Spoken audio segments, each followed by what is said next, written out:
What up? What up? Usually this is the part where we wait until people get on, but I don't care about that right now.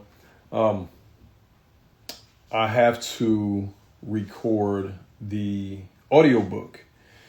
Recently wrote a book titled Checking the Set, False Starts, Fuck Ups, and Eventually Filmmaking.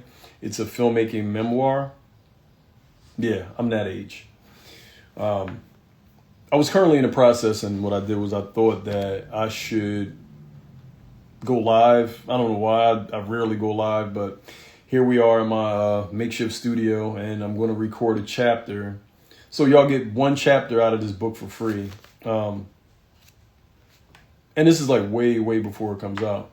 What's going on, folks? Yo, Gam Patty, what's up? Jeronis, what up? Shout out to Jeronis, man. He let me borrow his camera the other 2 days for these two prom jobs. And the Sigma glass was incredible. Anyway, I'm not here for that. I just wanted to big him up since he popped in on this drone. But yeah, so I'm recording the audiobook version of the book I wrote called Checking the Set, False Starts, Fuck Ups, and Eventually Filmmaking. I am using Logic Pro. I got like an older MacBook, so yeah, it is what it is. But again, y'all get a chapter of this thing. I'll leave it live for a long time, and maybe I'll do some fancy graphic. Maybe I won't. Because this looks cute already with that blue background. Like I'm just like popping off of this joint. So, all right. Chapter 8, Mixtapes and Momentum. I made mixtape after mixtape, dropping my music into the mix. Once people started to recognize my voice, I proceeded to drop a full tape of my recordings. I got mixed reviews, but just having people listen was enough. My barber Mills would critique my work and give me pointers on what was hot at the time. He definitely was an aficionado when it came to trends and culture. Mills was my neighbor and brother of sorts. Definitely influential in those formative years. I raced his barbershop with my freshly burned demo disc. If the shop wasn't too busy, we'd sit in his car and we'd vibe out to the music. The mixes were less than stellar, and his sound system both humbled the shit out of me and made me put more effort toward a quality sound investment. He always had the best sounding ride. Oh, and did I mention he was honest? I mean, brutally fucking honest. He'd listen to the entire song and look over at me once it stopped. I was already looking in his direction for approval. I knew if he'd taken a deep breath prior to giving his opinion, the song wasn't it. Basura, bro. He wouldn't slam it outright. Mills had a way of critiquing it in ways of elevating what worked and making it better. That was real of him to do that. But if it was a song he fucked with, we had zero conversation about it. He'd aggressively nod and be all cheesy, doing his signature, whoa, dapping me up in the process. All the while saying, Mr. Rob, this is it, this the one. Mr. Rob. That level of respect and admiration led me to pursuing music damn near full time. Thanks, Mr. Mills. And boom, it's as simple as that. What's up? What's going on? Trying to wave to everybody while I'm doing this thing. So yeah, again, if you're just now joining the party, because it seems like it's a party now with my folks coming in, I'm recording for my book. I'm recording the audiobook portion for my book called Checking the Set, False Starts, Fuck Ups, and Eventual Filmmaking. It's a memoir into my filmmaking journey. I had it typed out on my phone for a while, and I just finally got up off my ass to kind of publish it. It's actually published. I'm waiting for approval for the cover art now, and I publish my own books, so the only approval I got to wait for is the printer, really. Let me say that. So the printer is looking at the cover that I finalized, and Once that's done, I'll have some test copies pressed up. I might be giving some test copies away. Who knows? Who knows? But again, I'm in my makeshift studio. I just got finished recording chapter 8. I would listen back to it, but I'm feeling myself right now. I'm a little confident because I actually picked up my phone and thought to start recording. So that means there's a level of confidence there, right? But yeah, I just got finished recording chapter 8. The book is 12 chapters with, including an intro chapter. I was going to dedicate this book to someone, but I chose not to. Because I want everybody to pick it up. I want everybody to understand the journey that it took me to get here. Like all the people, like there's people in here right now that I've worked with regarding filmmaking, and I've never really shared this journey with you guys. I mean, some people know some of the things, but I've never really shared the entire journey. So yeah, fuck it. We on here. I'm gonna give y'all another chapter. We're gonna go to chapter 9. So let me set up a new audio track. Let's see, new audio track. Let me title it, because I was thinking about mixing this shit, and I know you like, where you just talking, why you gotta mix it? No, I want it to be a completely different way to experience this book, and I want you guys to kind of go into the mindset that I went into when I was typing this book into my phone, the original manuscripts into my phone, where I was thinking about the certain songs that I mentioned, and I was thinking about the feelings that I got when I talk about certain things. Greedy, what's up, cuz? So yeah, I want y'all to really be in that mindset with me as I'm telling this story, and as you're rocking out with me on this journey. Now, my friend Hakeem, he mixes and masters my music, so as clear as my voice is on those songs and those recordings, it'll be as clear as they hear, and then we'll have some like audio set pieces and things going on. So I'm actually excited. It never seems like I'm excited, especially when I'm on live, and especially when it's fucking 8:40 something in the morning. I don't seem too excited, but I am. This is a journey, and I mean, I'm on it. We on it. Y'all here with me, which I'm happy to have y'all here, of course. I don't go live often. I'm talking a bunch of dumb shit, but all right, let's give y'all another chapter. Let me shut the fuck up and record something, right? Chapter 9, First Setback. That foray into music led to my first self-produced music video production as a teen that would later get derailed due to the videographer getting himself locked up. My mentor, Mr. Frank, yes, that Mr. Frank, who owned Hot Track Studios around the corner from my house, was pissed since he'd helped me get to that point, advocating for me the entire journey. The video was for a Joe Budden Pump It Up clone titled Get It Down, produced by my friend Hakeem. I hit him up and beatboxed an idea for a new song over the phone. His reply was always, "Give me a few," followed by that abrupt silence of hanging up a cell phone.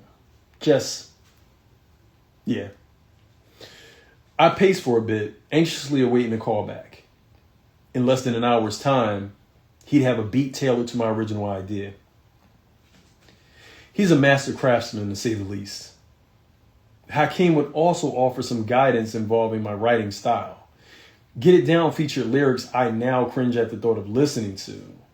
But hey, it was the 2000s. The only goal was to appeal to the masses and transcend the very hood that made me. I felt like a young boy performing in venues alongside local acts like Ice City. They were next up. They produced rappers Philadelphia Freeway, Ty Indy 500, and PD Crack. Promotion was heavy as the flyers littered the neighborhood. I didn't wait for permission. I founded It's Over Entertainment with my little cousins, Velt and Tech. Shout out to them. Later included my high school homies, Shiesty Man and DJ Game. They know who they are. I'd soon get a cease and desist from another It's Over Entertainment. That swift kick in the dick eventually led me back to my cinephile roots. The late 90s and early aughts produced a slew of films to catch up on. And I was front row and center for it all. I was just getting started. Yep, there's a confidence there, right? As I'm reading these passages and these chapters, I'm performing them because that's what I know to do. As an artist, I could just sit here and just kind of read and blah, blah, blah, and be boring, but I wanted to give this audiobook life. And the fact that I'm producing the audiobook and that I'm releasing the audiobook, I had a friend suggest, oh, you need to expand your reach and put it on Amazon. And I'm like, yeah, but I wanted to get to my people first. Also, these other platforms are not responsible for marketing and promotion.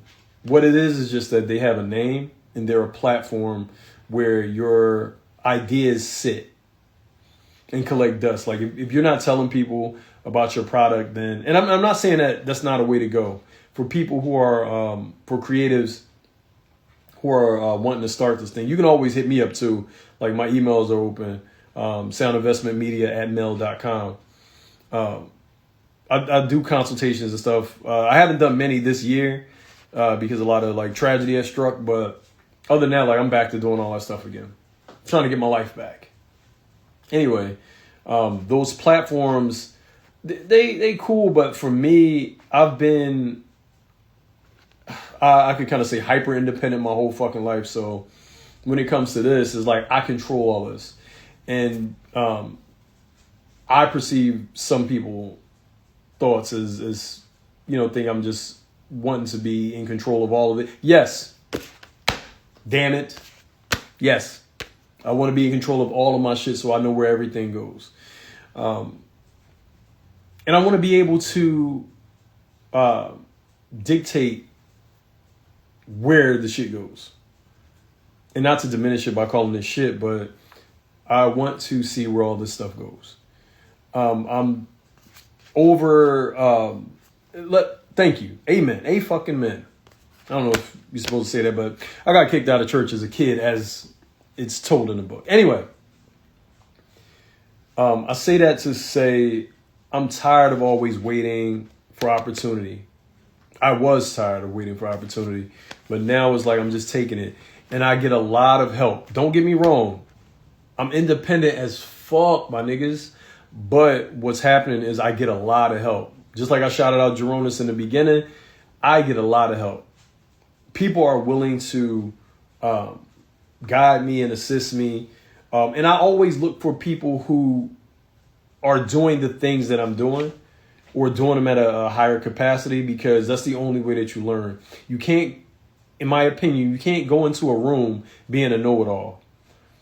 You have to go into a place willing to learn and being open to criticism and feedback. Now, I know some of my friends will say, oh, this nigga don't take nobody criticism. He just do the thing. Yeah, I do the thing, but I am listening. I always listen, because you never know what information you're going to get from somebody. And that's the beauty of this whole like creative journey, man. I started, I can't even say I started at a certain age. I was this. I was always this. And that's why I like to shout out people who are doing the things. Angie, I know you don't care about the internet, but if you're watching, shout out to people who are doing the thing, because they also inspire me. I had this book sitting on my fucking phone and I wasn't doing nothing with it. And I was like, I'll get to it one day. Now, I've written kids' books, but when it's something for someone else, I always put them first. And when it came to kids and literacy, I was just all in on that. I was like, nah, these kids got to read. So I did those things. Shout out to my daughters who contributed in those books. Rippo the Hippo is one. It's like a sing-along book, because I used to love those books as a kid.